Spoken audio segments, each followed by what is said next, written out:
Alright, good afternoon Philippines. Nagbabalik po si Yels Dabarcats TV para po sa isa namang update patungkol sa latest ganap ng TVJ ngayong araw po ng Friday. At makikita na natin yung active ng mga audience dahil pare-parehas po sila ng shirt. Ang ganda silang tingnan sa TV. Kaya nga doon pumuesto yung mga Dabarcats dahil napakaganda na pare-parehas po yung mga kasuotan. And especially nakisaya din po si Heaven Peralejo and si Marco Gallo. Para po sa isa sa mga nilaro po nila sa therapy.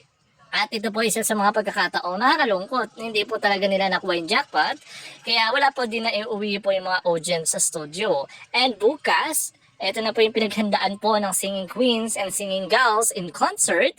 At meron pa pong isa na makakasama po sila. Yan daw po yung dapat abangan.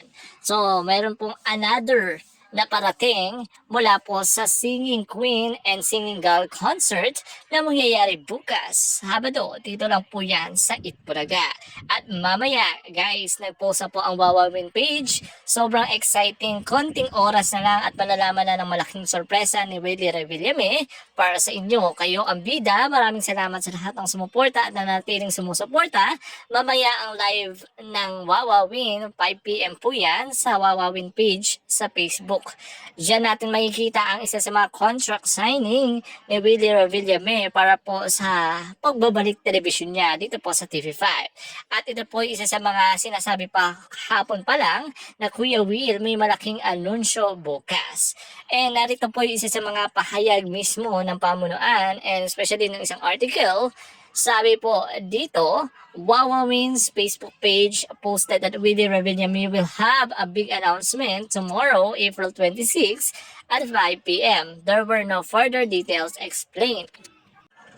As the talk regarding the TV host come back with the Kapatid Network started when Wawawin's Facebook page shared a photo of Revillame with the executive of TV5 Network, MediaQuest Holding and Signal TV last March 15, reports say that his show, Wawawin, will be aired after Itbulaga from 2:30 to 4 p.m. Yun lamang po ay spekulasyon na airtime po ng Wawawin. Pero yung mamaya ay malalaman natin ang anunsyo regarding po mismo sa kanilang comeback and yung airtime mismo nila malalaman natin mamaya. And dagdag pa dito, this will be the most awaited comeback of Revillame on the Kapatid Network. After she departed from TV5 in 2013, almost 11 years ago, and up to now, nagbabalik television po siya. On her teleradyo show, Christopher Minute, showbiz columnist Christopher Minute confirms that TV host Willie Revillame will likely sign a contract with TV5 Network and MediaQuest Holding Incorporated tomorrow, or which is today, April 26.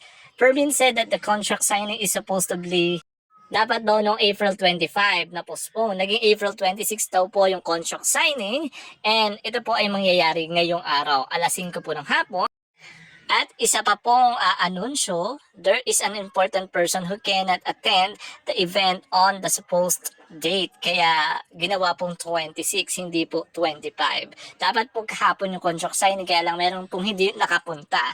Kaya pinuspon mismo nila yung isa sa mga contract signing dapat kahapon. Pero ngayon nila gagawin dahil kompleto na po ang lahat po ng bisita. So abangan na lang po natin mamayang hapon, 5 PM ang contract signing ni Willie Revillame under the TV5 ang pagbabalik niya sa television. So yun lang po isang sa update natin ngayong hapon na to at maraming salamat sa inyong pagtutok. Short update lang po para po sa lahat and abangan natin bukas ang mga mangyayari sa Itbulaga. Thank you and see you for my next update video. Bye bye guys.